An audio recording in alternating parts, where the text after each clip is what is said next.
दोस्तों, final accounts एक ऐसा चैप्टर है जिसका क्वेश्चन बिल्कुल फिक्स आपके एग्जाम में आता है। सर अगर नहीं आया तो एनपीओ या फिर सिंगल एंट्री सिस्टम, ये तीनों चैप्टर्स में एनपीओ और फाइनल अकाउंट्स का क्वेश्चन रेगुलरली आपके सिलेबस में पूछा गया है। तो शुरू करते हैं फाइनल अकाउंट्स। बहुत स्पीड से करेंगे। सबसे पहले मैं आपको बता दूं, आपका जो फाइनल अकाउंट्स कवर्ड है वो सोल प्रोप्राइटरशिप का है। पार्टनरशिप के अकाउंट्स आपके पार्टनरशिप के फाइनल अकाउंट्स में कवर है चैप्टर में, और आपका जो कंपनीज के फाइनल अकाउंट्स हैं वो ग्रुप 2 की कंपनी अकाउंट्स में कवर्ड है। तो यहां पे शुरू करते हैं सोल ट्रेडर के फाइनल अकाउंट्स, जिसको हम ये भी बोलते हैं financial statements of profit making organisation. तो सबसे पहले फाइनल अकाउंट्स का मतलब क्या होता है। फाइनल अकाउंट्स में एक पैकेज इंक्लूड होता है जिसके अंदर आप 3 स्टेटमेंट्स प्रिपेयर करते हो। पहला ट्रेडिंग अकाउंट, दूसरा पीएनएल और तीसरा balance sheet. Although balance sheet is not an account but only a statement. वैसे तो बैलेंस शीट क्या है, अकाउंट होता नहीं है ना, वो एक स्टेटमेंट होता है। It is treated as a part of final accounts for all practical purposes. क्यों? क्योंकि बैलेंस शीट से आपकी फाइनेंशियल पोजीशन पता लगती है, किसी भी बिजनेस की financial position, long term solvency position या फिर शॉर्ट टर्म सोल्वेंसी पोजीशन देखने के लिए आपको बैलेंस शीट प्रिपेयर करनी पड़ती है। That is why balance sheet is a part of financial statements. तो देखते हैं फाइनल अकाउंट्स के अंदर क्या होता है। आपको जो ट्रायल बैलेंस गिवन होता है, सर ट्रायल बैलेंस क्या होता है मैं आपको बता दूं। अकाउंट्स का जो प्रोसेस होता है IMRCSAC, पता नहीं क्या लिख दिया सर आपने, सुन तो लो। IMRC का मतलब आइडेंटिफिकेशन, मेजरमेंट, फिर रिकॉर्डिंग। C का मतलब क्या होता है, क्लासिफिकेशन, क्लासिफाइंग। लेजर अकाउंट्स बनते हैं ना, रिकॉर्डिंग में जर्नल एंट्रीज और सब्सिडियरी बुक्स प्रिपेयर होती हैं, और क्लासिफाइंग के अंदर आपके लेजर अकाउंट्स प्रिपेयर होते हैं। उसके बाद समरी, समराइजिंग में आप 3 चीजें प्रिपेयर करते हो। पहले तो लेजर अकाउंट के बैलेंस, लेजर अकाउंट की टोटलिंग एंड बैलेंसिंग करने के बाद 3 स्टेटमेंट्स प्रिपेयर होते हैं। वो 3 स्टेटमेंट्स ही फाइनल अकाउंट्स होते हैं। कौन कौन से? Trading account, profit and loss account और बैलेंस शीट। तो जो समराइजिंग का प्रोसेस है, समराइजिंग से पहले ना क्लासिफिकेशन होता है। तो क्लासिफिकेशन जहां पे खत्म होता है वहां पे एक स्टेटमेंट प्रिपेयर होता है जिसको बोलते हैं ट्रायल बैलेंस, राइट। तो ट्रायल बैलेंस बेस होता है फाइनल अकाउंट्स का। अकाउंट्स को फाइनलाइज करने का मतलब, जितने भी अकाउंट्स आप प्रिपेयर कर चुके हो लेजर अकाउंट्स, उन सबको कंपाइल करके बैलेंस करके ट्रायल बैलेंस प्रिपेयर करो। ट्रायल बैलेंस से जो बैलेंस निकलेंगे डेबिट के या क्रेडिट के, वो सारे बैलेंसेस यूज करके फाइनल अकाउंट्स प्रिपेयर किए जाएंगे। तो पॉइंट इज आपको ये चेक करना है कि कौन से बैलेंसेस ट्रायल बैलेंस के अंदर गिवन है। Debit balances of various accounts in the trial balance represent, वो बोल रहा है जो भी डेबिट बैलेंस होते हैं ना ट्रायल के अंदर, डेबिट बैलेंसेस, उसमें क्या क्या दिखाया जाता है। Assets and deferred revenue expenditure accounts which are shown in the asset side of the balance sheet। तो आपके जितने भी डेबिट बैलेंसेस होते हैं उसको वो क्या रिप्रेजेंट कर रहे हैं, या तो वो एसेट्स हैं या फिर वो डेफर्ड रेवेन्यू एक्सपेंडिचर है। वो एक्सपेंडिचर जो लॉन्ग टर्म के लिए इंकर किए गए हैं, जिसका बेनिफिट आपको फ्यूचर में 5 साल 10 साल 20 साल तक मिलेगा, तो वो भी आपकी एज एन एसेट ही ट्रीट होते हैं। तो वो कहां दिखाए जाएंगे? बैलेंस शीट में, एसेट साइड में, बैलेंस शीट में, एसेट साइड में। लॉसेस एंड एक्सपेंसेस, जितने भी नॉमिनल अकाउंट्स होते हैं, मैं बता दूं नॉमिनल अकाउंट्स का मतलब जितने भी एक्सपेंसेस, लॉसेस और इनकम्स और गेन्स होते हैं वो होते हैं आपके नॉमिनल अकाउंट्स। लेकिन यहाँ पे खाली डेबिट बैलेंस की बात हो रही है। तो डेबिट बैलेंसेस में जो नॉमिनल अकाउंट्स होते हैं, those are expenses and losses accounts. तो वो जो एक्सपेंस और लॉसेस अकाउंट्स होते हैं which are transferred to the debit side of trading और profit and loss account as the case may be, उसमें कुछ बैलेंसेस ट्रेडिंग के डेबिट साइड में ट्रांसफर होते हैं और कुछ प्रॉफिट एंड लॉस के डेबिट साइड में ट्रांसफर हो जाते हैं। सर ट्रेडिंग में कौन से ट्रांसफर होते हैं और पीएनएल में कौन से?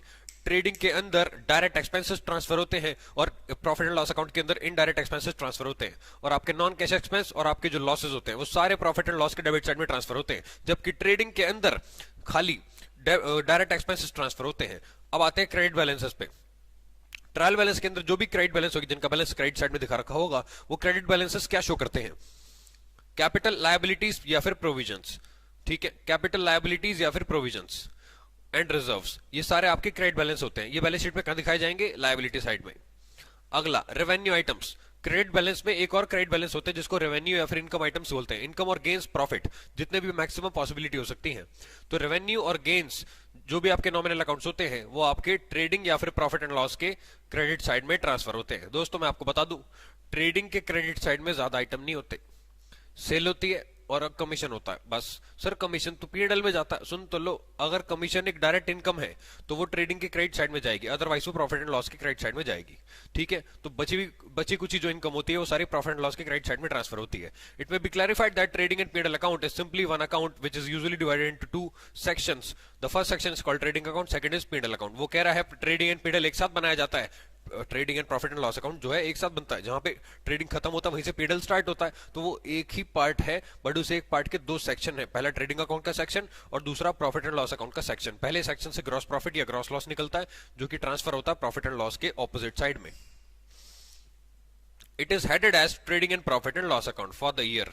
ठीक है, तो इसको बोला जाता है ट्रेडिंग एंड पीएनएल अकाउंट एक साथ। आगे अब आते हैं ट्रेडिंग अकाउंट पे। ट्रेडिंग अकाउंट में आपको बता दो दोस्तों, ये कंपाइलेशन है किसका, आपका ग्रॉस प्रॉफिट निकालने का। ग्रॉस प्रॉफिट निकालने के लिए जो फॉर्मूला होता है वो होता है net sale minus COGS. GP कैसे निकलता है, GP is equal to net sales minus COGS. तो जो कॉग्स और सेल्स है वही आपके ट्रेडिंग अकाउंट में दिखाई जाती है। सर कैसे दिखाई जाती है अभी मैं आपको बताऊंगा आगे। मैं आपको अभी आगे का रिव्यू थोड़ा सा पहले दे देता हूं। ट्रेडिंग के डेबिट साइड में 3 आइटम होते हैं। देखो नोट्स तो तुम पढ़ ही लोगे, बस मुझे सुनते रहो, साथ साथ चैंपियन बन जाओगे तुम फाइनल अकाउंट के। हाँ, ट्रेडिंग के डेबिट साइड में 3 आइटम होते हैं, opening stock, purchase, direct expense. Credit side में होता है सेल्स और क्लोजिंग स्टॉक। सर इतनी क्या बोल दिया आपने, सुन लो ना, opening, purchase, direct expense, 3 item debit side में। क्रेडिट साइड में सेल्स, क्लोजिंग स्टॉक। अगर मैं इसमें से सेल्स हटा दूं तो पता क्या बचा, डेबिट साइड में ओपनिंग, परचेज, डायरेक्ट एक्सपेंस और क्रेडिट साइड में closing stock. Opening plus purchase plus direct expense minus closing, यही कॉग्स का फॉर्मूला होता है। हाँ, क्या बोल दिया आपने, यही कॉग्स का फॉर्मूला होता है यार। Cost of good sold is equal to opening stock plus purchase plus direct expense minus closing, और सेल में से क्लोजिंग हटाओ तो सेल में से कॉग्स हटाओ तो क्या निकलता है, ग्रॉस प्रॉफिट। ठीक है, तो ट्रेडिंग के अंदर वो कैसे दिखाया जाएगा बाद में देखेंगे, अभी आ जाओ ट्रेडिंग अकाउंट पे। It is prepared to know whether the firm has a gross profit और सफर्ड ग्रॉस लॉस। ठीक, तो ग्रॉस प्रॉफिट कैसे निकलता है, it is the excess of net sale revenue over the COGS, that is GP is equal to net sale minus cost of good sold. अब COGS का मतलब क्या होता है, COGS net sale revenue, sale revenue का मतलब cash cell plus credit sale minus sales return. दोस्तों इसमें कैश क्रेडिट दोनों, टोटल सेल आती है माइनस सेल्स रिटर्न। उसके बाद goods sent on approval are not part of sales until approval is received. वो कह रहा है आपकी साड़ी की दुकान थी, एक आंटी आपसे साड़ी ले गई, आंटी ने बोला फोन करके बताऊंगी आप हाँ कि साड़ी चाहिए कि नहीं चाहिए। जब तक आंटी अप्रूवल ना दे दे सेल नहीं मानी जाएगी। पता चला तुमने सेल रिकॉर्ड कर ली, अगले दिन फोन आ गया, हेलो साड़ी पसंद नहीं आई, कीड़े निकले हैं उसमें। इसका मतलब जब तक सेल अप्रूव ना हो जाए वो सेल रिकॉर्ड नहीं होगी।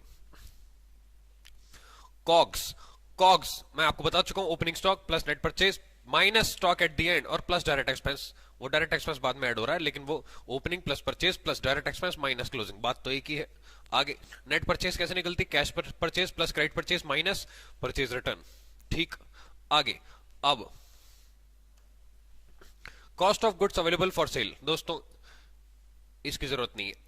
Goods received on consignment basis are never treated as purchase.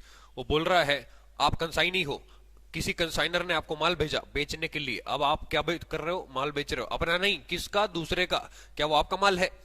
जब वो आपका माल नहीं है तो जो माल आपके पास रिसीव हुआ है वो आपकी परचेज कैसे हो सकता है? आपने दूसरे पार्टी से माल लिया बेचने के लिए, आपका माल नहीं है वो, तो वो खरीदा थोड़ी आपने, फ्री में आया, इसलिए वो परचेज में शामिल नहीं होगा। Similarly goods received on sale और return basis are never treated as purchase. वो बोल रहा है आपने सेल और रिटर्न बेसिस पे आपके पास माल आ गया तो वो भी आपके परचेज नहीं माना जाएगा। यानी कि आपने जो माल खरीदा अभी वो सेल और रिटर्न बेसिस पे है, आप उसको फोन करके बता सकते हो कि भाई मुझे खरीदना है कि नहीं, तो जब तक आप कंफर्मेशन नहीं दोगे वो आपकी परचेज नहीं माना जाएगा।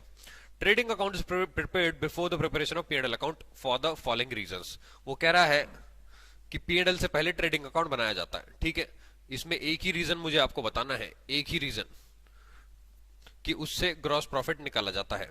ठीक है, तो सबसे पहले it shows the result of trading activities, यानी कि आपके ग्रॉस प्रॉफिट निकल के आता है। It enables the two compare the position of opening stock with the closing stock. Opening closing का आपका मैच हो जाता है, balance, it is balance match होने का मतलब बराबर नहीं आता, बैलेंस मैच होने का मतलब ओपनिंग कितना है और क्लोजिंग कितना है, ठीक, डिफरेंस पता लगता है। It is possible to justify the value of purchase made and direct expenses incurred during the account. वो कह रहे डायरेक्ट एक्सपेंस कितने होते हैं पता लग जाते हैं। उसके बाद आप परचेज, सेल्स और डायरेक्ट एक्सपेंस की कंपैरेटिव स्टडी कर सकते हो दूसरे सालों से, डिफरेंट ईयर से, और इससे आप अकाउंटिंग रेशियो भी निकाल सकते हो, जैसे कि GP ratio, stock turnover ratio, और इससे आपका ग्रॉस प्रॉफिट निकल के आता है फाइनली, ठीक है, जिससे मैनेजमेंट आपका डिसीजन मेकिंग कर सके इनडायरेक्ट एक्सपेंसेस की। अब आते हैं डायरेक्ट एक्सपेंसेस पे। ये डायरेक्ट एक्सपेंस होते क्या है? डायरेक्ट एक्सपेंस वो एक्सपेंस होते हैं जो ट्रेडिंग के डेबिट साइड में दिखाए जाते हैं। तो कौन कौन से होते हैं चेक कर लेते हैं एक बार। डायरेक्ट एक्सपेंसेस में these are all those expenses incurred in bringing the goods to the place of business or trade until the goods are placed in a saleable position। वो बोल रहा है जब तक माल बिकने लायक ना हो जाए वो डायरेक्ट एक्सपेंस नहीं होता। इसका मतलब डायरेक्ट एक्सपेंस वो एक्सपेंस है जब आपने माल खरीदा, गोदाम तक रखने तक का खर्चा डायरेक्ट एक्सपेंस होगा, ठीक। माल जहां से आएगा, भाड़ा, फ्रेट देके, कैरियज, कार्टेज, कुछ भी खर्चा करो, उस पर वेजेस दो, वो सारे एक्सपेंसेस जो इनकर होंगे वो सारे डायरेक्ट होंगे, ठीक है। तो कहां तक? जब तक गोडाउन तक माल नहीं पहुंच जाता, बिकने लायक नहीं हो जाता, सेलेबल कंडीशन में नहीं आ जाता, that is called direct expense. पहला रेलवे फ्रेट और लॉरी फ्रेट, वो ट्रक होता है ना, और रेलवे फ्रेट आपको पता ही है उसका ट्रेन का भाड़ा। Carriage, carriage in word, carriage out on purchase. Carriage बोलते हैं वो ढुलाई को, बोझा ढोने को, मजदूर रखता है ना बोझा ढोने के लिए। ट्रांजिट इंश्योरेंस, रास्ते का इंश्योरेंस, माल आते हुए रास्ते में एक्सीडेंट ना हो जाए। Packaging and forwarding expenses by the vendor, जिससे आपने खरीदा है उसने पैकेजिंग फॉरवर्डिंग कराई है, उसका खर्चा अगर आप बियर करोगे तो आपका डायरेक्ट एक्सपेंस होगा। एक्साइज ड्यूटी, माल प्रोडक्शन होता है ना माल का, तो उसमें आपको एक्साइज ड्यूटी देनी पड़ती है, तो ये डायरेक्ट एक्सपेंस होता है। A trader who imports goods, वो बोल रहा है जो अगर आप बाहर से माल मंगा रहे हो तो इंपोर्ट कराते टाइम आपका डायरेक्ट एक्सपेंस कौन सा होगा? पहला packaging and forwarding charges done by the exporter, ये वही सेम हो गया वेंडर वाला। एक्सपोर्ट ड्यूटी इफ एनी, अगर आपने एक्सपोर्ट ड्यूटी दी है तो। लोडिंग चार्जेस, लोडिंग चार्जेस का मतलब होता है अगर आपने, जैसे अगर आप शिप से माल मंगा रहे हो या फिर आप फ्लाइट से माल मंगा रहे हो, ठीक है, तो उसमें लोडिंग चार्ज लगता है माल रखवाने का, कई टन माल होता है ना तो वो डायरेक्ट एक्सपेंस है। इंपोर्ट ड्यूटी, शिपिंग और एयर फ्रेट, एयर फ्रेट वो आपका फ्लाइट का भाड़ा। मरीन इंश्योरेंस, मरीन इंश्योरेंस का मतलब अगर आपका शिप से माल आ रहा है तो उसका मरीन इंश्योरेंस होता है ताकि माल डूब के मर ना जाए बेचारा। हाँ, कस्टम ड्यूटी, कस्टम ड्यूटी अब कस्टम डिपार्टमेंट आपका रोक लेता है बॉर्डर पे हिंदुस्तान के।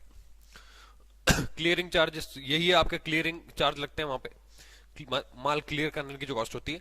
Carriage from the docks to the traders place of business, dock वो जो बंदरगाह होते हैं ना जहां पे वो माल रुकता है, शिप्स, वहां से जो आप, यानी कि ये आप हो, ट्रेडर कौन है? आप, आपके बिजनेस प्लेस तक आने का जो भाड़ा होता है वो भी आपका डायरेक्ट एक्सपेंस है। ऑक्ट्राई, ऑक्ट्राई बोलते चुंगी, एक लोकल टैक्स होता है octroi. Dock dues, dock dues आपके बंदरगाह, वो जो आपने डॉक पे माल रुका हुआ है उसका आपका charges. Manufacturer incurs in addition to these manufacturing cost such as, जो माल बनाने वाला होता है ना, अगर आपकी फैक्ट्री, आप गुड्स प्रोड्यूस कर रहे हो तो आपका ये खर्चा होगा। क्या क्या होगा देखते हैं। पहला वेजेस, सैलरीज, ऑब्वियस सी बात है होना ही है। फैक्ट्री का रेंट, फैक्ट्री का insurance, heating, foreman supervisor salary, factory maintenance and cleaning, fuel, coal, gas, water, power, factory lighting, royalty on production. Royalty on production का मतलब मैं आपको बता दूं क्या होता है।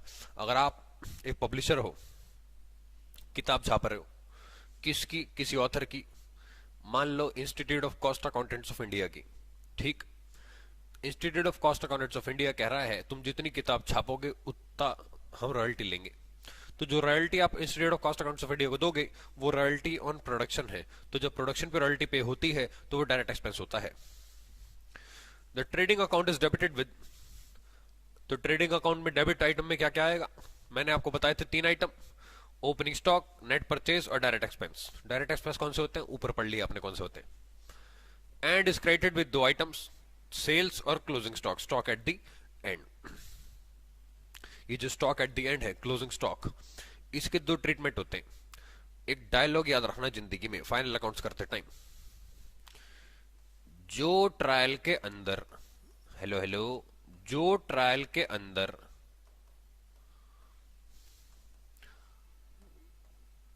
उसका एक ट्रीटमेंट और जो ट्रायल के बाहर, जो ट्रायल के बाहर उसके दो ट्रीटमेंट। ठीक, जो ट्रायल के अंदर उसका एक ट्रीटमेंट, जो ट्रायल के बाहर उसके दो ट्रीटमेंट। क्या डालोगे बताता हूं। जो आइटम ट्रायल बैलेंस के अंदर है वो ट्रायल बैलेंस में पहुंचा कैसे? लेजर से। लेजर में कहां से आया? जर्नल से। जर्नल में कहां से आया? सब्सिडियरी बुक से। सिंपल लैंग्वेज में, या तो तुमने सबसे पहले तो एंट्री पास करी होगी, उसके बाद उसको लेजर में पोस्ट किया होगा और फिर वो ट्रायल में आया होगा। ट्रायल में आ गया इसका मतलब उसकी एक एंट्री पास हो चुकी है। अब उसको कहां ट्रांसफर करना है? या तो बैलेंस शीट में या फिर ट्रेडिंग पीएनएल में, उसके नेचर के हिसाब से। फॉर एग्जांपल वो कैश है, कैश, ठीक है, तुमने cash account debit, cash account credit, बहुत सारे कैश को डेबिट किया और कैश को क्रेडिट किया, तो जो बैलेंस निकल के आता है बैलेंस सीडी कैश का, वो ट्रायल में दिखाया जाता है। अब वो जो कैश का बैलेंस है वो क्या है? एसेट। एसेट कहां पे दिखाई जाती है? ट्रेडिंग पीरियड में नहीं, बैलेंस शीट में, एसेट साइड में। जैसे आपका सैलरी है, सैलरी, सैलरी एक नॉमिनल अकाउंट होता है, ठीक, सैलरी एक एक्सपेंस है, वो एक इनडायरेक्ट एक्सपेंस है। तो indirect expense profit and loss के डेबिट साइड में आते हैं।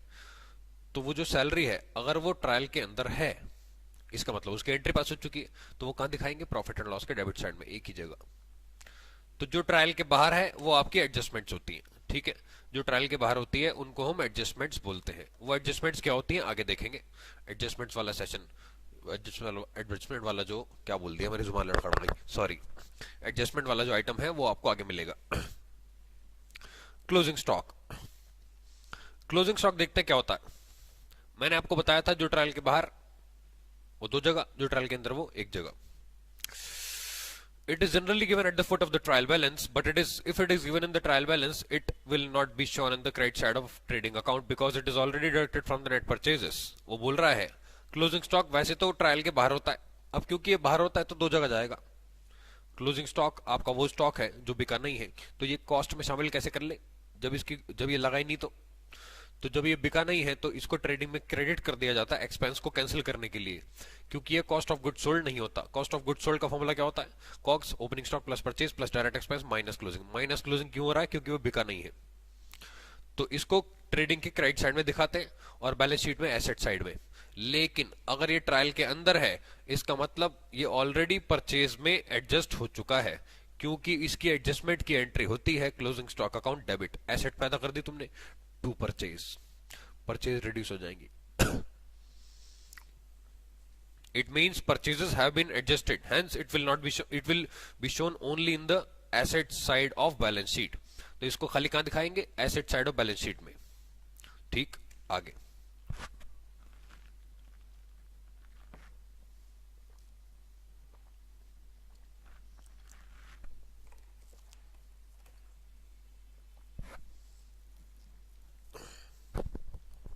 Gross profit. जब आपकी ट्रेडिंग की क्रेडिट साइड ज्यादा आ जाए तो आपका डिफरेंस होगा ग्रॉस प्रॉफिट, और अगर डेबिट साइड ज्यादा हो तो ग्रॉस लॉस, ठीक है। जीपी और जीएल जो भी आएगा वो आपका प्रॉफिट एंड लॉस में ट्रांसफर हो जाएगा। अब आते हैं क्लोजिंग एंट्री पे। ट्रेडिंग अकाउंट से रिलेटेड कुछ क्लोजिंग एंट्री होती है, ठीक। क्लोजिंग एंट्री का मतलब आपको अकाउंट्स को बंद करना, बंद, ठीक। तो ट्रांसफर करने के लिए सबसे पहले जो क्लोजिंग एंट्री होती है वो दो वेज में होती है। पहला simple and compound.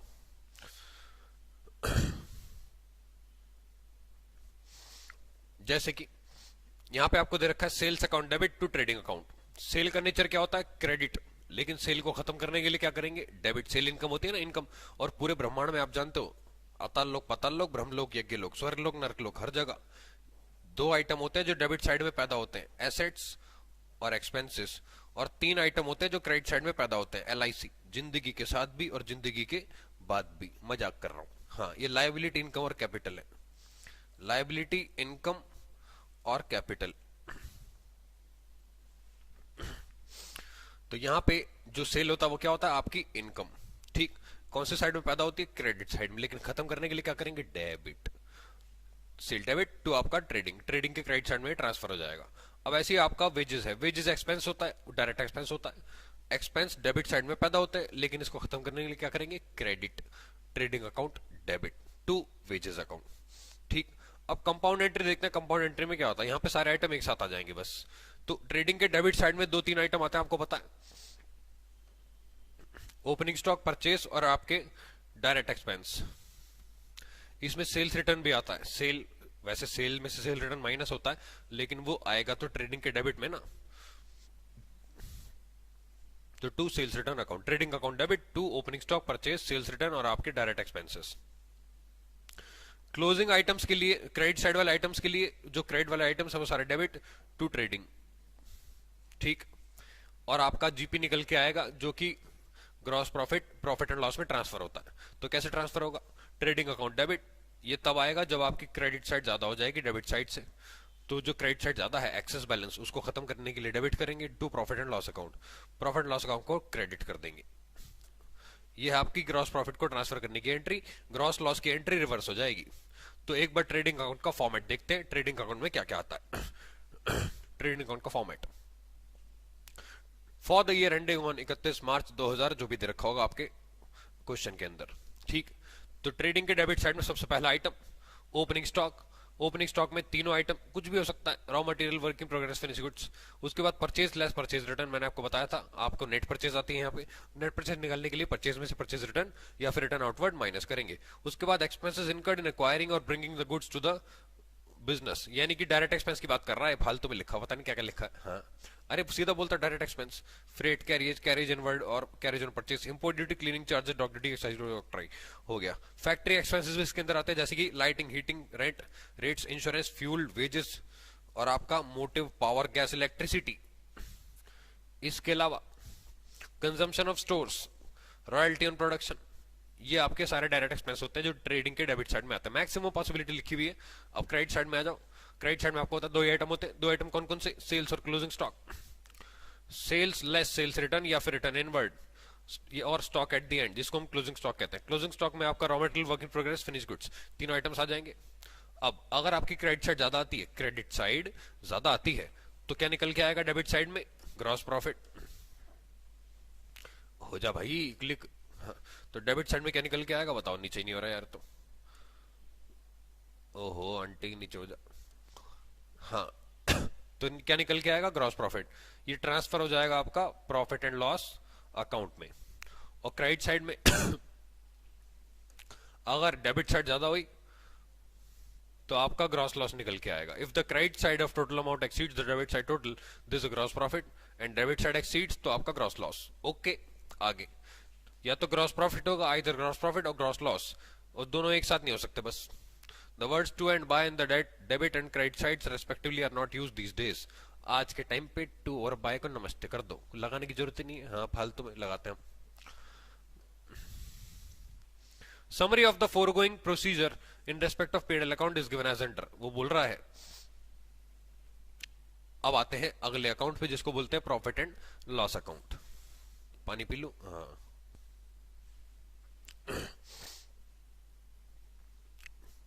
Profit and loss account is credited with GP. तो क्रेडिट साइड में सबसे पहला आइटम क्या आएगा पीएनएल के अंदर? Gross profit. उसके बाद क्रेडिट साइड में क्या आएगा? Indirect income such as rent receivable, commission receivable, interest on drawings and other interest receivable, discount earned, received by debts recovered. ये सारी इनकम्स आपकी क्रेडिट साइड में आएंगी पीएनएल अकाउंट के। पीएनएल अकाउंट के डेबिट साइड में क्या क्या आएगा? आपका ग्रॉस लॉस, अगर ग्रॉस लॉस से आ रहा होगा ट्रेडिंग में तो। एस्टैब्लिशमेंट एक्सपेंसेस, जो जगह का एक्सपेंस होता है, जैसे कि rent, rate, taxes, office lighting, heating etcetera, insurance. उसके बाद एडमिनिस्ट्रेटिव एक्सपेंसेस, जो मैनेजमेंट का खर्चा होता है ना, जैसे कि salary, insurance, printing, stationery, postage, telegram, telephone and fax, charges, audit fees, legal expenses, ये सारे आपके एडमिनिस्ट्रेटिव एक्सपेंसेस होते हैं। इसके अलावा सेलिंग एंड डिस्ट्रीब्यूशन एक्सपेंसेस, जैसे कि advertisement, travelling expenses, carriage and freight, outwards, rates और commission paid, bad debts. Bad debts माल बेच तो डेटा स्पेशल लेके भाग गया हो, बैड डेट्स हो गया। आगे मेंटेनेंस एक्सपेंसेस, जैसे कि repair, depreciation on fixed assets. इसके अलावा फाइनेंशियल एक्सपेंस होते हैं, इंटरेस्ट वगैरह के, cash discount, interest on loan taken, interest on capital, ठीक। मिसलेनियस एक्सपेंसेस, जो बचा कुचा कूड़ा कबाड़ा आएगा वो सब इसमें आएगा मिसलेनियस के अंदर। ये आपके डेबिट वाले आइटम थे। अब आते हैं closing entries related to PNL account. तो पीएनएल में क्लोजिंग एंट्री देखते हैं क्या होती है। जो डेबिट में आप जो आइटम्स डेबिट साइड में आते हैं पीएनएल के, जो एक्सपेंसेस और लॉसेस होते हैं, उसकी entry PNL account debit to सारा कूड़ा कबाड़ा जो भी होगा, rent, salary, advertisement, postage, discount allowed, any other item.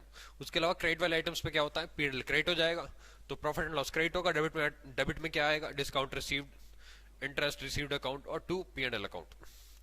Net profit निकल के आता है, नेट प्रॉफिट ट्रांसफर हो जाता है कैपिटल अकाउंट में। कैपिटल किस नेचर की होती है, क्रेडिट साइड, तो PNL account debit to capital, capital बढ़ जाएगी, ठीक। लॉस के केस में capital debit. As a matter of fact, only items of revenue, income and revenue losses ought to be recorded in the P&L account. But in practice, it is not uncommon to find profit loss on the sale of fixed asset being recorded in this account. वो बोल रहा है वैसे तो usually इस account में revenue items आते हैं, लेकिन जो profit on sale of fixed asset होता है और loss on sale of fixed asset वो भी इस अकाउंट में दिखा दिया जाता है, क्योंकि जो फिक्स्ड एसेट आप खरीदते और बेचते हो वो कैपिटल आइटम है। क्या बोल रहे हो सर, कुछ समझ में नहीं आ रहा। अरे बात को समझो ना, जो प्रॉफिट एंड लॉस अकाउंट आप बना रहे हो उसमें कौन से आइटम रिकॉर्ड होते हैं, रेवेन्यू आइटम, और आप फिक्स्ड एसेट को बेचते हो खरीदते हो तो क्या होता है, कैपिटल आइटम। इसको बेच के जो प्रॉफिट लॉस होगा वो भी कैसा है, कैपिटल लॉस, कैपिटल प्रॉफिट। तो फिर आप क्यों दिखा रहे हो पीएनएल में, यही तो बात वो बोल रहा है कि यूजुअली हम रेवेन्यू प्रॉफिट और लॉस दिखाते हैं, लेकिन फिक्स्ड एसेट से होने वाला प्रॉफिट लॉस भी हम इसके अंदर दिखा देते हैं। ये है पॉइंट। सोल प्रोप्राइटरशिप की बात कर रहा हूं खाली, ओके। हाँ, तो पीएनएल अकाउंट का फॉर्मेट देखते हैं क्या कहता है। कहता क्या है, फॉर्मेट ही है। स्टार्टिंग होगी आपकी क्रेडिट साइड से, ट्रेडिंग अकाउंट जीपी आ गया, ठीक। अब क्रेडिट साइड में जितने भी इनकम्स होंगी वो आएंगी, जैसे कि इंसिडेंटल इनकम, दुर्घटना वाली, और gains, rebates, cash discount receipt, commission receipt, bank interest receipt, interest और डिविडेंड, इन्वेस्टमेंट्स पे जो इंटरेस्ट और डिविडेंड मिलता है, rent receipt, gain on sale of fixed asset आ गया ना, gain on sale of fixed asset. उसके बाद इन्वेस्टमेंट पे आपको गेन हुआ बेचने पे, बैड डेट्स रिकवर्ड। ओहो, चुन्नू पैसे लेके भाग गया था आपके, याद है आपको चुन्नू, पता नहीं भाग तो क्या होगा, और वो पैसे लेके ना वापस आ गया, तो इसको बोलते हैं बैड डेट्स रिकवर्ड। यानी कि जब आपके जो डेटर्स हैं वो वापस आ जाए पैसा लेके, तो वो बैड डेट्स रिकवर्ड के नाम से रिकॉर्ड होता है। Special bonuses received from suppliers, क्या बात है, बोनस दे दिया सप्लायर ने स्पेशल। प्रोविजन और reserves for discount on creditors, आपने जो क्रेडिटर्स को पेमेंट करनी थी उसके लिए डिस्काउंट जब आपको रिसीव होता है उसके लिए आपने प्रोविजन क्रिएट किया था, तो आपकी इनकम क्रेडिट साइड में लायबिलिटी पैदा होती है। अब डेबिट साइड में आ जाओ, एक्सपेंसेस, ग्रॉस लॉस की स्टार्टिंग होगी डेबिट साइड से। इसके अंदर आएगा आपका rent rates, lighting, heating, office salaries and wages. Office, दोस्तों मैं आपको बता दूं, ये जो सैलरीज एंड वेजेस आपने ऊपर भी देखा होगा डायरेक्ट एक्सपेंस में, लेकिन वो वेजेस एंड सैलरीज था। अब इसमें है ना कंफ्यूजन होता है, wages and salaries, salaries and wages कहां दिखाएं। सैलरीज इनडायरेक्ट होती है, वेजेस डायरेक्ट होती है। जो नाम पहले दिया हो बस वही पढ़ लो। यहाँ क्या दिया, सैलरीज, तो बस सैलरी मान लिया जाएगा, ठीक। सुंदरी एक्सपेंसेस, सन्ड्री नहीं बोलते इसको, सुंदरी कहते हैं। General expenses, printing, stationery, repairs, renewals, telephone, accountancy fees, वाह हमारी fees, legal charges, audit fees, staff bonus, bank charges, commission, interest paid on loan, on bank loan, motor expenses, कितने expense है, ओहो अभी तो बहुत सारे। आगे मैक्सिमम है ना, क्या करे, motor expense, advertising, traveller salary, commission, cash discount, bad debt, free sample, loss on sale of fixed, brokerage, carriage outward, warehouse rent, warehouse insurance, delivery van expenses, packing expenses, depreciation on different assets, provision on reserve for bad debts. तो ये थे आपके expenses. Doubtful debts, provision और reserves for discount on debtors, any other provision for expenses, loss by fire, interest on loan, cost of discounting the bill. क्या बात है, ऐसे नहीं लग रहा था जैसे वो मेन्यू चल रहा हो, आलू पराठा, गोभी पराठा, ये पराठा, वो पराठा, सबका पराठा, तेरा पराठा, मेरा पराठा। हाँ, इतने सारे एक्सपेंस थे। इसमें भी टू और बाय की जरूरत पड़ती। तो अब आते हैं difference between outstanding income and accrued income. इसको पढ़ लेना खुद, ऑपरेटिंग प्रॉफिट खुद पढ़ लेना, नॉन ऑपरेटिंग खुद पढ़ लेना, कंसिडर। हाँ, ये है मेरा काम, मुझे वो चीजें बताने का काम मिला है जो आपको पॉसिबली समझ में ना आए। तो पॉइंट इज, इसमें कुछ इंडिविजुअल आइटम होते हैं, जैसे कि स्टॉक हो गया, मैं आपको ऑलरेडी बता चुका हूं। ओपनिंग और क्लोजिंग बैलेंस जो स्टॉक का है वो ट्रेडिंग में दिखाया जाता है डेबिट और क्रेडिट साइड में, ठीक। लेकिन अगर क्लोजिंग स्टॉक आपको ट्रायल के अंदर दिया है तो वो ऑलरेडी परचेज में एडजस्टेड है, फिर वो ट्रेडिंग में नहीं दिखाया जाएगा, वो खाली बैलेंस शीट में आएगा, बैलेंस शीट ओनली। ओके, आगे अब आते हैं परचेज एंड परचेज रिटर्न्स पे। आपको परचेज और परचेज रिटर्न को सेपरेटली दिखाने की जरूरत नहीं है ट्रेडिंग में, बस परचेज रिटर्न को परचेज में से माइनस कर दिया जाता है। ठीक ऐसे ही in addition the following point should be noted in respect of purchase. तो परचेज को लेके आपको कुछ बातें ध्यान रखनी है। ठीक है, कौन कौन सी बातें देख लेते हैं। पहला, purchase of fixed assets such as machinery, building, furniture, land should not be included and if such items are wrongly included in the purchase the same must be deducted. यार अब बात को समझो, परचेज के अंदर क्या होता है? परचेज ऑफ गुड्स, मशीन खरीदी, फर्नीचर खरीदा, लैंड खरीदी, बिल्डिंग खरीदी, ये कोई परचेज थोड़ी है। वो तो आपने फिक्स एसेट एक्वायर करी है, उसका इस्तेमाल करके आप लंबे समय तक पैसा कमाओगे। परचेज के अंदर खाली गुड्स की परचेज होनी चाहिए ना। गुस्सा क्यों हो रहे हो सर? ओहो, बात भावनाओं को समझा करो, गुस्सा आ जाता है। तो वो जो गुड्स की परचेज है उसमें से वो फिक्स्ड एसेट्स की परचेज हटा दो यार, अगर गलती से वो आपने इंक्लूड कर रखी है तो। क्वेश्चन में दिया होगा कि purchases included 50,000 of fixed assets, ऐसे कैसे? हटाओ 50,000। हाँ नहीं तो if the goods have been purchased for a personal use of the proprietor, ये हाँ 14 फरवरी, and are included in the purchases the same must be deducted from the purchases. वो कह रहा है मोहतरमा को कुछ देना होगा उसको, तो वो टेडी बियर की दुकान थी ना, उसने वो कुछ खरीद लिया था, परचेज के अंदर जुड़ा हुआ था। ठीक, तो आपने वो पर्सनल यूज के लिए खरीदे होंगे, परचेज के अंदर जुड़े हुए, हटाओ भाई साहब, ड्राइंग्स है वो, ड्राइंग्स है drawings. Goods received on approval और on consignment basis should be excluded from purchase if they are included in purchase. वो कह रहा है आपने सेल अप्रूवल या फिर कंसाइनमेंट बेस पे माल खरीदा है, मतलब माल आया है आपके पास, वो परचेज के अंदर जुड़ा हुआ है, हटा दो। बता चुका हूं ये पहले मैं आपको, एडजस्टेड परचेज। कई बार ना क्वेश्चन में आपको क्या दिया होता है? एडजस्टेड परचेज दिया होता है। दोस्तों मैं आपको बता दूं, एडजस्टेड परचेज का फॉर्मूला होता है opening stock plus purchase minus closing. क्या बोल दिया मैंने? Opening stock plus purchase minus closing.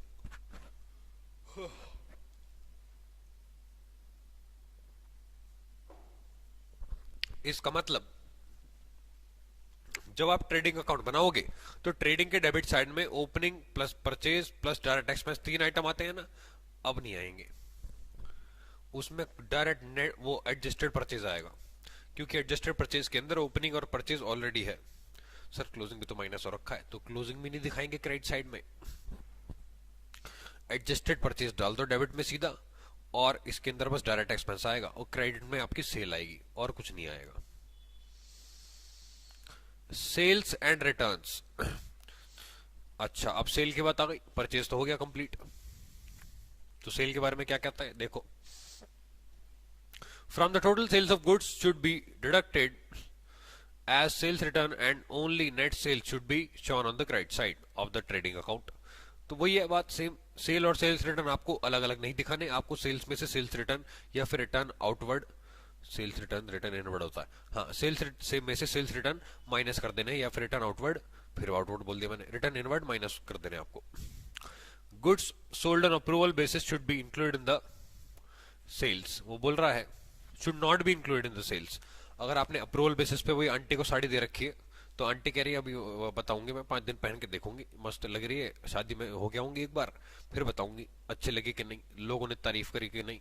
ठीक, तो पॉइंट इज वो सेल इसके अंदर नहीं इंक्लूड होगी। They should be shown in the balance sheet as a part of the closing stock. तो बस उसको आप क्लोजिंग स्टॉक के तौर पे दिखा दोगे कि वो भी बिका नहीं है। And if the goods sold on approval are provided included in the sales and approval has not been received in the current accounting period, the same must be deducted from the sales and added to the closing stock. तो क्या करना है? अगर cell की तरफ जोड़ा हुआ तो कुछ नहीं करना, सेल में से हटाओ, क्लोजिंग स्टॉक में फेंक दो, जोड़ दो। Carriage, carriage on purchase and carriage inward. तो दोस्तों कैरिएज, कैरिएज ऑन परचेज और कैरिएज इनवर्ड का मतलब क्या होता है? ये आपके परचेज से रिलेटेड एक एक्सपेंस होता है, तो इसको हम ट्रेडिंग के डेबिट साइड में दिखाते हैं। ठीक, अगर कैरिएज आउटवर्ड हुआ या सेल्स पे हुआ तो इसको हम प्रॉफिट एंड लॉस अकाउंट के डेबिट साइड में दिखाएंगे।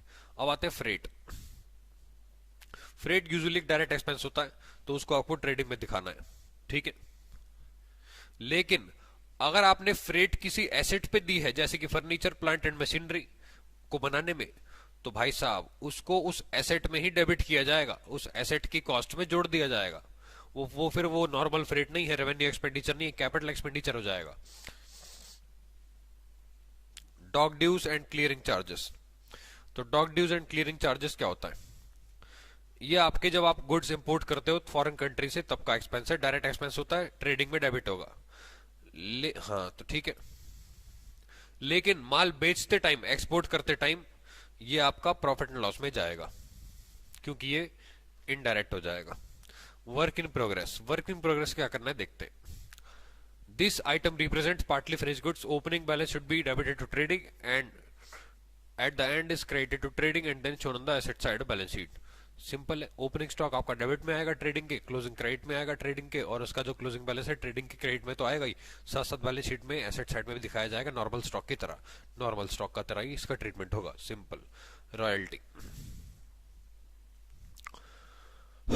रॉयल्टी का मतलब क्या होता है? Payments for acquiring the right to use the patents in the production process. Royalty on production basis should be debited to trading. ये मैं आपको बता चुका ऑलरेडी। अगर आपने रॉयल्टी प्रोडक्शन पे पेमेंट करी है तो वो मैन्युफैक्चरिंग एक्सपेंस है या फिर ट्रेडिंग एक्सपेंस है, डेबिट साइड में जाएगा ट्रेडिंग अकाउंट के। ठीक। अदरवाइज वो आपका प्रॉफिट एंड लॉस में जाएगा, जैसे कि royalty on sale. Motive power या फैक्ट्री पावर, इसमें आपका गैस का, इलेक्ट्रिसिटी का खर्चा, पानी का खर्चा, जो भी मशीन चलाने के लिए आता है, तो वो आपका ट्रेडिंग के डेबिट साइड में जाएगा, डायरेक्ट एक्सपेंस है। इसके अलावा fuel, coal, coke, wood, power, ये आपके मैन्युफैक्चरिंग एक्सपेंस होते हैं और आपके ट्रेडिंग के डेबिट साइड में या फिर मैन्युफैक्चरिंग अकाउंट में जाएंगे, जैसे भी दिया हो क्वेश्चन में बनाने के लिए। Office lighting. ऑफिस लाइटिंग आपका, इसमें ऑफिस का खर्चा होता है, ये इनडायरेक्ट एक्सपेंस है, ये आपका प्रॉफिट एंड लॉस अकाउंट में जाएगा। लाइटिंग भी आपका प्रॉफिट एंड लॉस अकाउंट में जाएगा। ऑफिस हीटिंग आपका प्रॉफिट एंड लॉस में जाएगा। ऑफिस से रिलेटेड तो मोस्टली एक्सपेंस आपके पीएनएल में ही जाते हैं ना। हाँ ओके। हीटिंग हो गया। ये खाली हीटिंग है भाई साहब, ऊपर वाला ऑफिस हीटिंग था, तो खाली हीटिंग है तो ये डायरेक्ट एक्सपेंस है, ट्रेडिंग में जाएगा। रिपेयर्स एंड रिन्यूअल आपका प्रॉफिट एंड लॉस में डेबिट साइड में जाएगा। Stores, these include engine oil, soft soap, cotton waste etcetera. The quantity actually consumed should be debited to trading account and unused portion is shown as an asset in the balance sheet। वो बोल रहा है stores का जो consumed वाला item है, जो आपने कंज्यूम कर लिया, इस्तेमाल कर लिया, वो आपका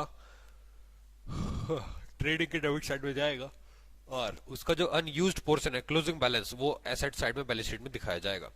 टर्नओवर, सेल्स को टर्नओवर बोलते हैं।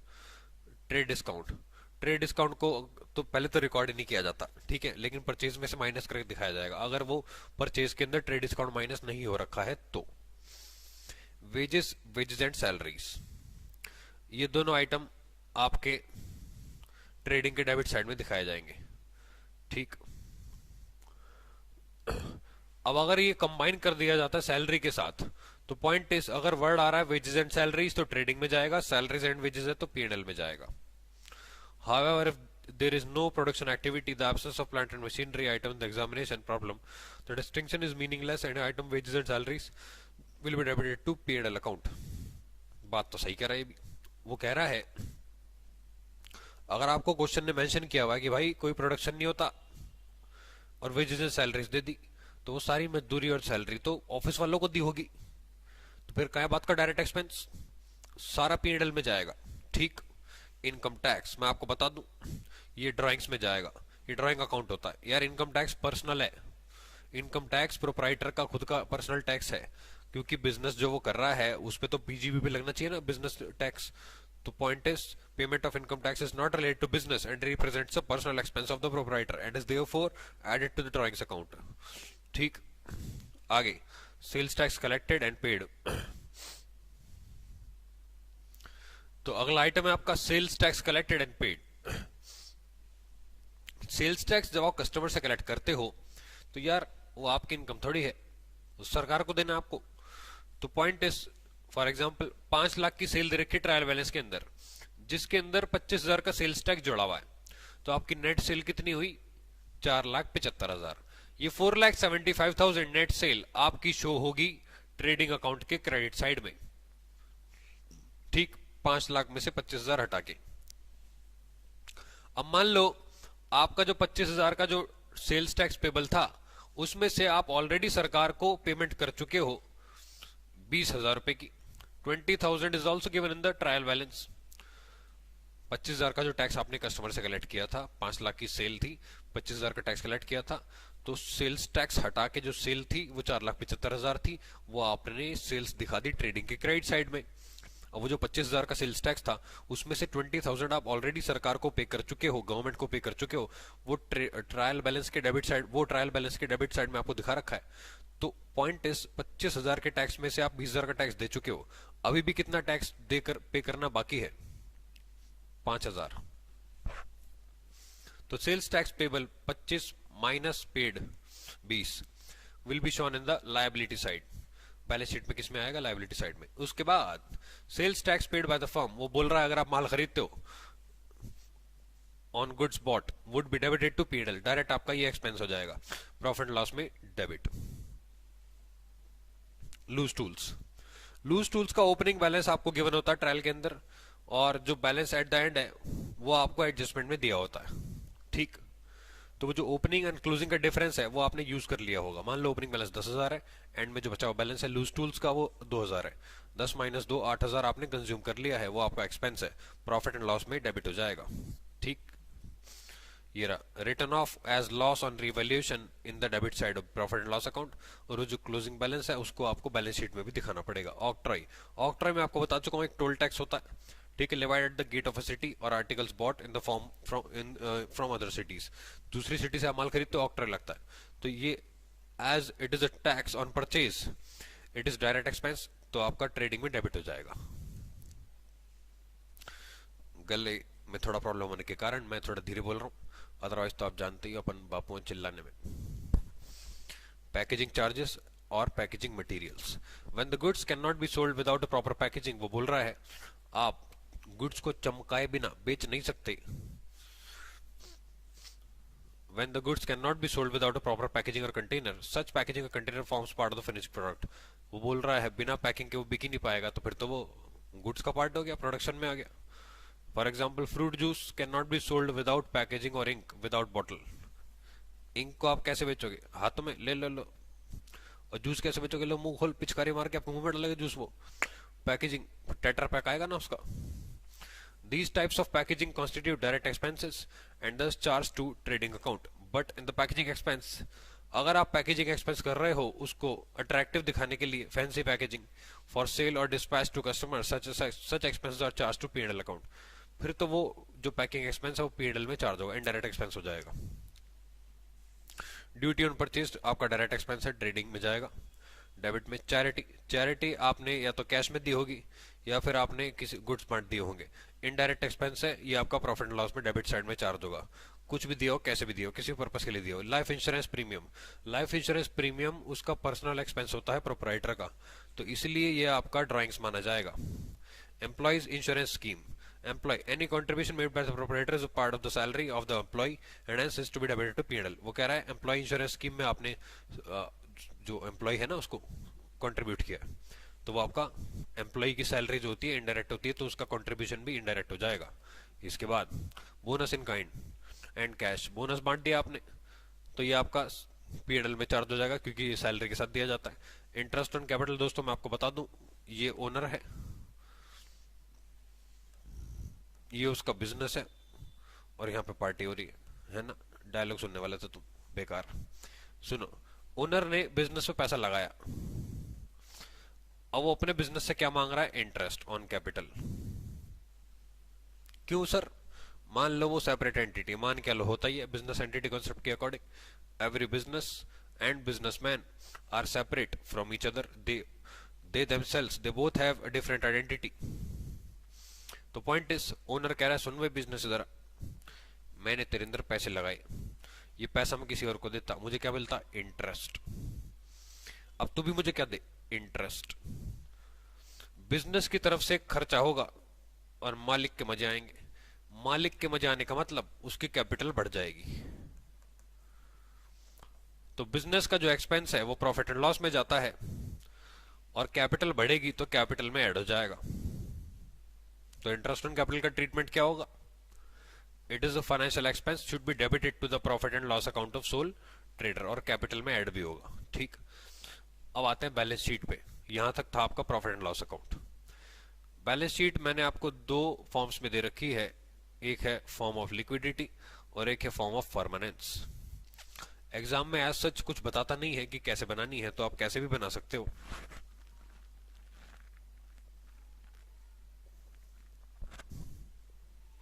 आगे लिक्विडिटी का मतलब मैं आपको बता दूं क्या होता है।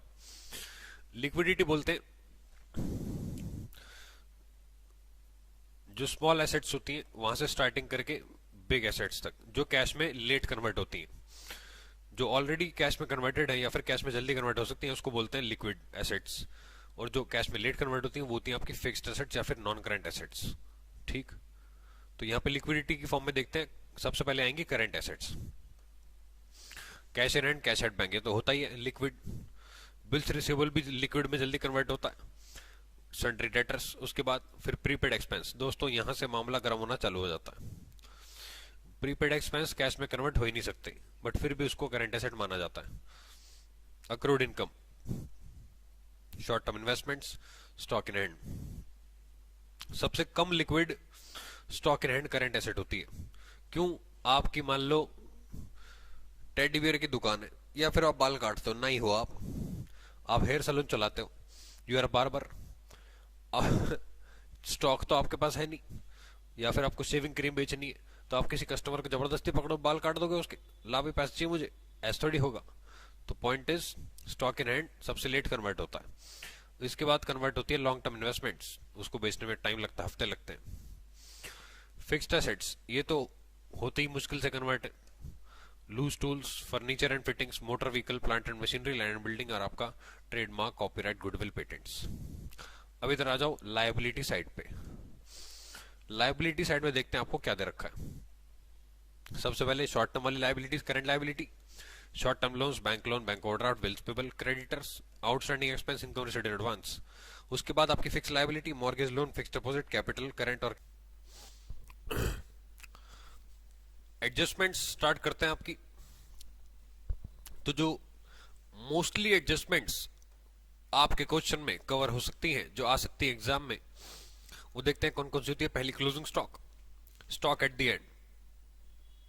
क्लोजिंग स्टॉक को अगर आप एडजस्ट करते हो तो वो परचेज के अंदर एडजस्ट हो सकता है, अदरवाइज यूजुअली ये आपको ट्रायल बैलेंस के नीचे एडजस्टमेंट्स में दिया होता है। तो इसका ट्रीटमेंट क्या होगा? ट्रेडिंग के क्रेडिट साइड में आएगा क्लोजिंग स्टॉक, और बैलेंस शीट में एसेट साइड में आएगा। ठीक, इसको रिकॉर्ड करने की जो एंट्री होती है वो होती है stock at the end account debit to trading account. तो इसको डेबिट इसलिए किया जाता है क्योंकि ये एसेट है, बैलेंस शीट में दिखाया जाएगा।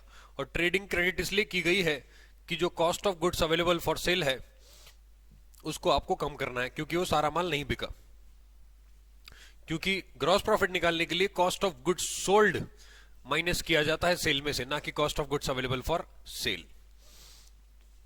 But if the closing stock also appears in the trial balance, वो कह रहा है अगर आपका जो क्लोजिंग स्टॉक है वो ट्रायल के अंदर है, तो भाई साहब एंट्री आएगी closing stock account debit to purchase.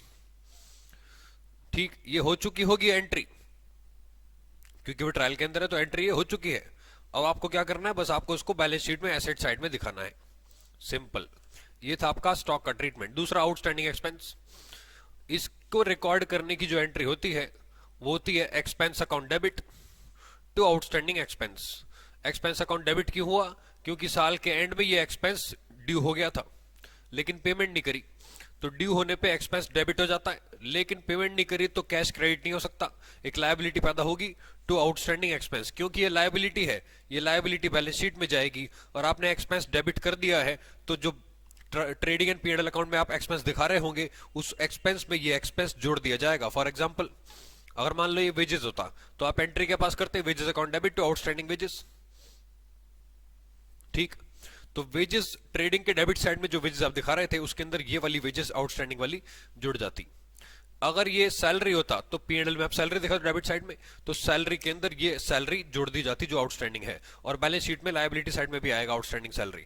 लेकिन अगर आउटस्टैंडिंग एक्सपेंस आपको ट्रायल के अंदर दिया है, इसका मतलब उसकी एंट्री पास हो चुकी है। एंट्री पास होने का मतलब ये है, ये वाली एंट्री पास हो चुकी है, तो बस अब इसको आपको बैलेंस शीट में दिखाना है। ठीक, it will be the same will be shown only in the liability side of balance sheet because the above adjustment entry has already been made in the accounting period itself। ठीक, आगे example दिया हुआ आपको, तो ये पढ़ लेना example. आगे अक्रूड इनकम, इसका भी ट्रीटमेंट सेम है। अक्रूड इनकम वो इनकम होती है जो ड्यू हो जाती है और रिसीव नहीं होती। इसका मतलब there is usually no record in the account books regarding the items of income which have not been received। भाई जब रिसीव ही नहीं करी तो क्या करे, लेकिन ड्यू तो हो गई। अब क्योंकि आपने इनकम ड्यू कर दी तो वो क्रेडिट साइड में पैदा होगी और डेबिट साइड में एक एसेट आएगी जो इनकम आपको बाद में मिलेगी, इसको बोलते हैं अक्रूड इनकम।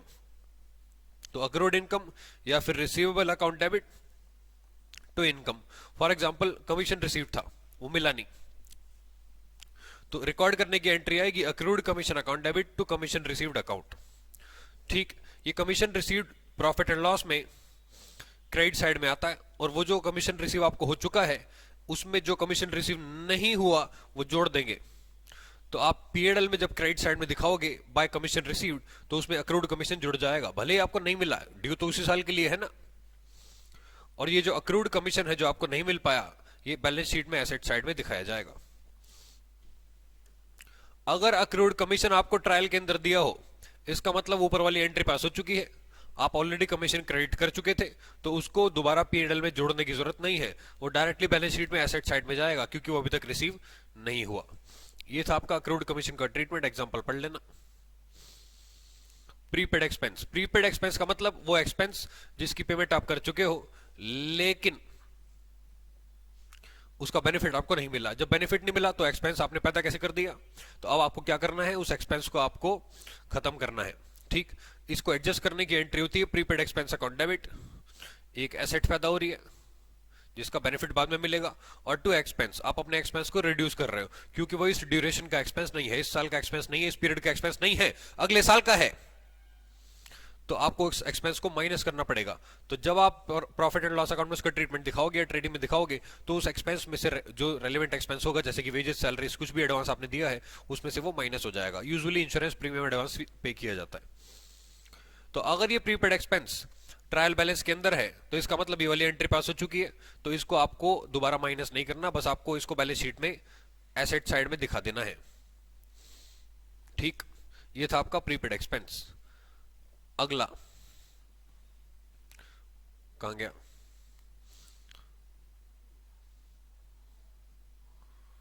हाँ ये हो गया। Income received in advance, unearned income, ऐसे इनकम जो आपको एडवांस में रिसीव हो गई लेकिन उसका बेनिफिट आपने सामने वाले को नहीं दिया, तो इसका मतलब एक लायबिलिटी पैदा हो रही है। ऐसी इनकम जो ड्यू नहीं हुई, रिसीव हो गई पहले ही, तो क्योंकि वो रिसीव हो चुकी है, इनकम में जुड़ी हुई है, आपको उसको इनकम में से रिड्यूस करके दिखाना पड़ेगा। क्यों? क्योंकि वो इस ड्यूरेशन की इनकम नहीं है। क्योंकि वो इस ड्यूरेशन की इनकम नहीं है तो दिखाओगे क्यों? इसका मतलब वो इनकम हो जाएगी डेबिट, और एक लायबिलिटी पैदा होगी क्रेडिट साइड में, to income received in advance, या फिर एडवांस इनकम, या फिर अनअर्न्ड इनकम। ठीक, कुछ भी आप लिख सकते हो। ये जो आपने इनकम डेबिट करी, ये डिडक्शन यानी कि माइनस हो जाएगी उस इनकम में से जो आपको रिसीव हो चुकी है और नहीं भी हुई, मतलब जो रिसीव हो चुकी है लेकिन वो इस साल की नहीं है।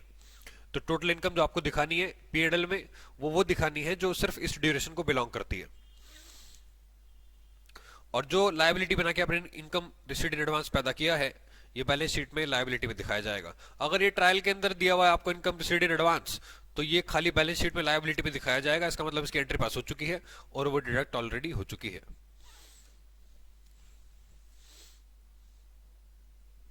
Depreciation on fixed asset, depreciation को रिकॉर्ड करने की एंट्री होती है depreciation account debit to asset account. ठीक, तो यहां पे आपको क्या करना है, अगर आपने फिक्स्ड एसेट्स को ओरिजिनल कॉस्ट पे मेंटेन किया था, ध्यान देना, अगर आपने फिक्स्ड एसेट्स को ओरिजिनल कॉस्ट यानी कि आप प्रोविजन फॉर डेप्रिसिएशन या फिर एक्यूमुलेटेड डेप्रिसिएशन का यूज कर रहे थे डेप्रिसिएशन को रिकॉर्ड करने के लिए, तो यहां पे क्या होगा, डेप्रिसिएशन चार्ज करने की एंट्री होती है depreciation account debit to provision for depreciation account. अगर आप ओरिजिनल कॉस्ट में मेंटेन नहीं करते, डब्ल्यूडीवी से करते हो, तो डेप्रिसिएशन टू एसेट। अगर आप प्रोविजन फॉर डेप्रिसिएशन मेंटेन करते हो तो depreciation to provision for depreciation, एक लायबिलिटी पैदा हो रही है। ठीक, अब जो इस साल का डेप्रिसिएशन है, करंट ईयर का डेप्रिसिएशन, वो डेप्रिसिएशन प्रॉफिट एंड लॉस में ट्रांसफर होता है। तो P&L account debit to depreciation, P&L आपने डेबिट कर दिया तो प्रॉफिट एंड लॉस के डेबिट साइड में क्या आएगा, एक एक्सपेंस डेप्रिसिएशन के नाम से, और बैलेंस शीट में इसको माइनस भी करके दिखाएंगे। ठीक है, बैलेंस शीट में ध्यान देना, अगर आप नॉर्मल एंट्री पास कर रहे हो तो वही डेप्रिसिएशन माइनस करेंगे जो एसेट पे आपने लगाया है। अगर आप एक्यूमुलेटेड डेप्रिसिएशन का यूज कर रहे हो तो जो पहले का बैलेंस होगा प्रोविजन फॉर डेप्रिसिएशन का, उसमें इस साल का डेप्रिसिएशन जोड़ के टोटल एक्यूमुलेटेड डेप्रिसिएशन माइनस करेंगे। ठीक है, नीचे एग्जांपल दिया हुआ है, बताता हूं। यहां पे आपको दिया हुआ है, following balances were extracted eight the end of accounting period from the books of P. P की बुक्स में आपको बैलेंस दिए हुए, प्लांट एंड मशीनरी 20,000, फर्नीचर 5,000, और आपको बिल्डिंग दी है 50,000 की। ठीक, तीन एसेट दी है, depreciation is to be charge as 20% on plant and machinery, 10% furniture और 5% building. Outline the procedure and show how the financial statements are affected. तो बस इसमें आपको प्रोविजन फॉर डेप्रिसिएशन नहीं दिया, बहुत सिंपल ट्रीटमेंट है। पहले तीनों का डेप्रिसिएशन निकाल लो। फर्नीचर पे 20% है, ठीक है, नहीं सॉरी, प्लांट एंड मशीनरी पे 20% है, तो 20,000 का 20% 4,000। उसके बाद फर्नीचर पे 10% है, 5,000 का 10% 500। उसके बाद बिल्डिंग पे 5% 50,000 का 2,500। टोटल डेप्रिसिएशन कितना आ गया, 7,000। ये प्रॉफिट एंड लॉस के डेबिट में जाएगा और बैलेंस शीट में इसको एसेट्स में से माइनस भी करके दिखाएंगे।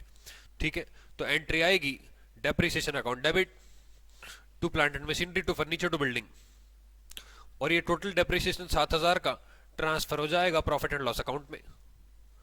तो प्रॉफिट एंड लॉस अकाउंट में इसको ट्रांसफर करोगे तो एंट्री आएगी P&L account debit to depreciation account. आगे फाइनेंशियल स्टेटमेंट्स देखो, प्लांट एंड मशीनरी अकाउंट में क्या आएगा, इसका ओपनिंग बैलेंस था 20,000, आपने डेप्रिसिएशन लगा दिया 4,000 का, बैलेंस शीट कितना बचा, 16,000। बैलेंस शीट में 16,000 जाएगा। ठीक, ये रहा 16,000 का ओपनिंग बैलेंस। फर्नीचर पे आपने डेप्रिसिएशन लगाया 500 रुपए का, 4500 बैलेंस। बिल्डिंग पे आपने 2500 लगाया, 47,500 balance. Depreciation account, depreciation debit side में पैदा होता है, depreciation account debit to plant and machinery to furniture और टू बिल्डिंग। ठीक, डेबिट साइड में तीनों आइटम आ गए। ये टोटल 7,000 का बैलेंस प्रॉफिट एंड लॉस में ट्रांसफर हो जाएगा क्योंकि ये एक नॉमिनल अकाउंट है, बाय प्रॉफिट एंड लॉस। तो प्रॉफिट एंड लॉस के डेबिट साइड में ये आएगा, प्रॉफिट एंड लॉस के डेबिट साइड में ये आएगा 7,000। और बैलेंस शीट में कैसे दिखाएंगे, प्लांट एंड मशीनरी में से उसका डेप्रिसिएशन माइनस हो गया, ऐसी दोनों एसेट्स में से भी उसका डेप्रिसिएशन माइनस हो जाएगा। ठीक, अब अगली एडजस्टमेंट है आपकी बैड डेट्स। बाकी की जो एडजस्टमेंट्स हैं वो मैं आपको समरी फॉर्म में करा रहा हूं, एग्जांपल्स आपको ऑलरेडी दे रखे हैं। ठीक है, समरी फॉर्म कहां पर है मैं आपको बता देता हूं। इसमें कुछ एडजस्टमेंट्स हैं जो लिखी हुई मैं आपको बता देता हूं उसका क्या होगा।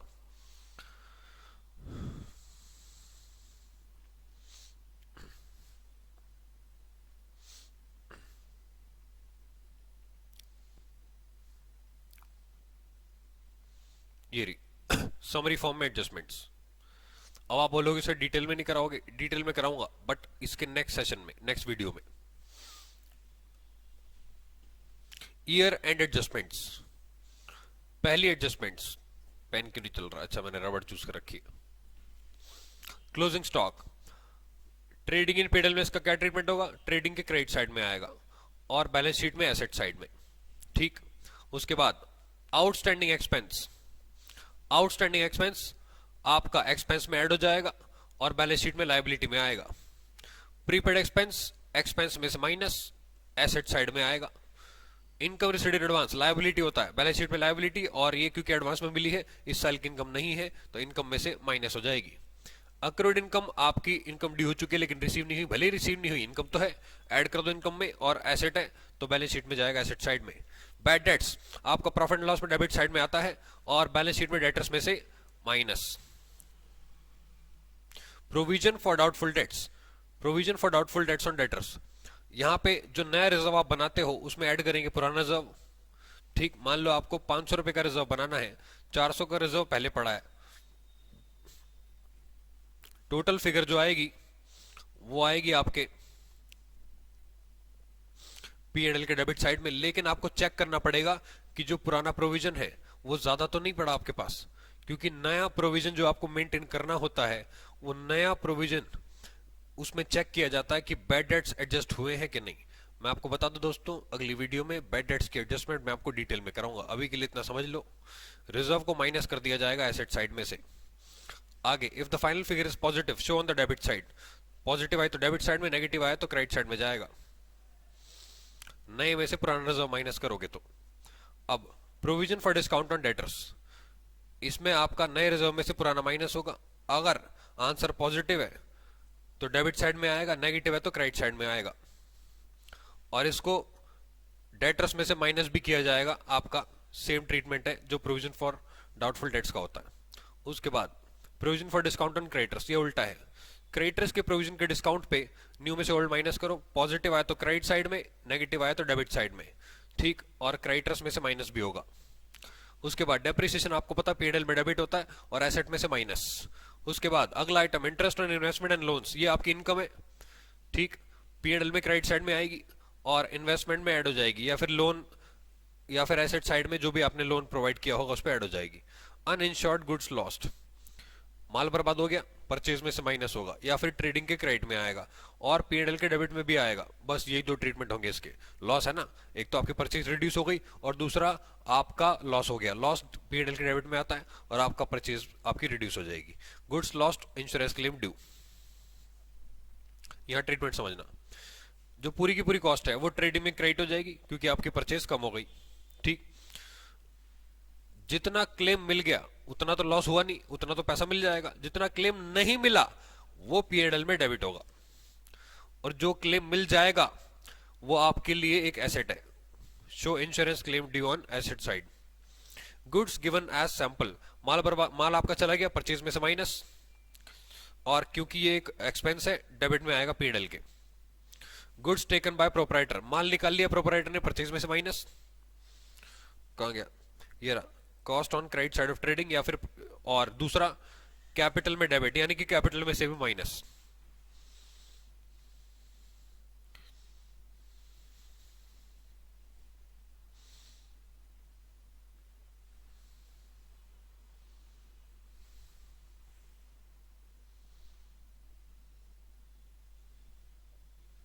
अगला आइटम अनरिकॉर्डेड परचेज, इसको रिकॉर्ड करना पड़ेगा आपको, परचेज में ऐड हो जाएगा, क्रेडिटर्स में भी ऐड हो जाएगा। अनरिकॉर्डेड सेल्स, सेल्स में ऐड हो जाएगा और डेटर्स में ऐड हो जाएगा।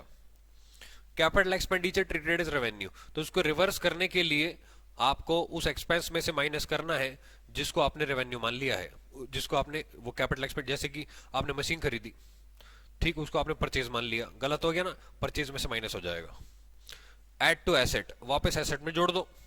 Bills receivable dishonoured, BR dishonour होने पे डेटर फिर से पैदा होते हैं और बिल्स रिसीवेबल खत्म हो जाता है, ठीक। डेटर में add, BR minus. Bills payable dishonour हो गया, आपने पेमेंट नहीं करी भाई साहब, बिल्स पेबल खत्म, क्रेडिटर पैदा, क्रेडिटर में ऐड और बिल्स पेबल में minus. Deferred expenses, deferred expenses, जो अमाउंट राइट ऑफ आपने कर दिया वो P&L में डेबिट, जो राइट ऑफ नहीं किया वो एसेट साइड में आएगा। Capital receipt treated as revenue receipt, वो बोल रहा है जो कैपिटल रिसीट, कैपिटल रिसीट का मतलब जैसे कि आपने बाहर से लोन लिया, ठीक, और आपने उसको इनकम मान लिया, हो ऐसा कैसे हो गया, लोन लिया तो कैपिटल रिसीट है लेकिन आपने उसको इनकम मान लिया, अब इनकम में से माइनस करो उसे, डिडक्ट फ्रॉम इनकम, और दूसरा लायबिलिटी में ऐड कर दो, ठीक है, या फिर एसेट में से माइनस कर दो। Profit on sale of asset, asset बेच के प्रॉफिट हो P&L में क्रेडिट होगा, और डिडक्ट WDV फ्रॉम एसेट्स, मतलब जो भी एसेट आपने बेच दी वो एसेट में से माइनस हो जाएगी। Loss on sale of asset same है, बस लॉस डेबिट साइड में आएगा P&L के, WDV एसेट की माइनस हो जाएगी। Adjustments already made in trial balance, अब ये वो एडजस्टमेंट है जो ट्रायल बैलेंस के अंदर थी, ठीक। इसमें ट्रीटमेंट एक ही जगह होगा, एक ही ट्रीटमेंट होगा, सिंगल, क्योंकि एक एंट्री पास हो चुकी है। तो प्रीपेड एक्सपेंस उसके अंदर दिया हुआ है, एक एसेट होता है बैलेंस शीट में, asset side. Outstanding expense liability होता है, income received in advance liability होता है, अक्रूड इनकम आपकी एसेट होता है। डेप्रिसिएशन एक्सपेंस होता है, डेबिट साइड में आएगा P&L के, क्लोजिंग स्टॉक आपकी एसेट है, बैलेंस शीट में आएगा। प्रोविजन फॉर डेप्रिसिएशन लायबिलिटी होता है तो माइनस हो जाएगा बैलेंस शीट में।